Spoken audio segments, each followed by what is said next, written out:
கர்த்தருக்குள் அன்பான தேவ பிள்ளைகளே, ஆண்டவரும் இரட்சகருமாகிய இயேசுவின் நாமத்தில் உங்களுக்கு என் அன்பின் வாழ்த்துக்கள். இந்த நல்ல நாளிலேயும் யோவான் 16வது அதிகாரம் அதனுடைய 33வது வசனத்தினுடைய பின்பகுதியை வாசிக்கிறேன். உலகத்தில் உங்களுக்கு உபத்திரவம் உண்டு, ஆனாலும் திடன் கொள்ளுங்கள், நான் உலகத்தை ஜெயித்தேன் என்றார் என்று எழுதியிருக்கிறது.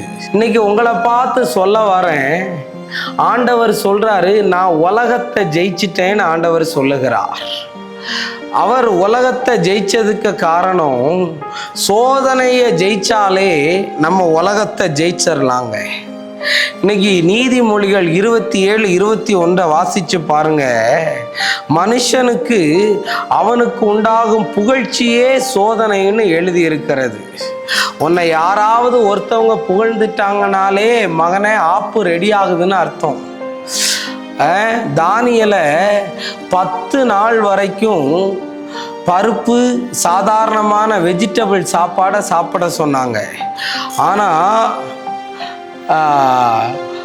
சாதாரண நல்ல கறி மீனுன்னு சாப்பிட்டவன் மூஞ்ச விட 10 நாளும் அந்த பருப்பு முதலான சாப்பாடை சாப்பிட்டவனுடைய மூஞ்சி களையாய் மாறிச்சான். மனுஷனால் வருகிற சோதனையை நீ ஜெயிச்சிட்டனா உலகத்துல நீ ஜெயிக்கலாம். 2வது லூக்கா 4வது அதிகாரம் 3வது வசனம் 2வது வசனத்துல எல்லாம் பார்த்தீங்கன்னா, அந்த பிசாசுக்கு பேரே சோதனைக்காரன்னு இருக்கு. ஆமா, அவன் இயேசுவை சோதிக்கிறதுக்கு வர்றான். அதை காட்டி இதை காட்டி நீ பிசாசனுடைய சோதனையை ஜெயிச்சிட்டதாலே உலகத்தை ஜெயிச்சிட்டேன்னு அர்த்தம். அடுத்து தேவன் சில சோதனையை கொடுத்தார். எங்க? ஆதியாகமம் 22:1 இந்த காரியங்கள் நடந்த பின்பு கர்த்தர் ஆபிரகாமை சோதித்தார்னு பைபிள்ல இருக்கு.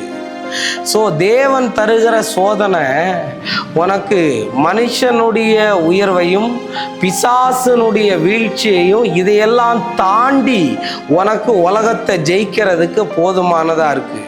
மனுஷனால் வருகிற சோதனை உண்டு, பிசாசினால் வருகிற சோதனை உண்டு, தேவனால் வருகிற சோதனை உண்டு.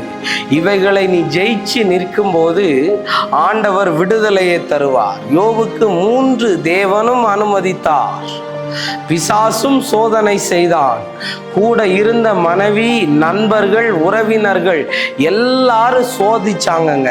ஆனா அந்த சோதனையில எல்லாம் யோபு ஜெயிச்சதுனால அவர் உலகத்தை ஜெயித்தவராய் இருக்கிறார். ஆமென்.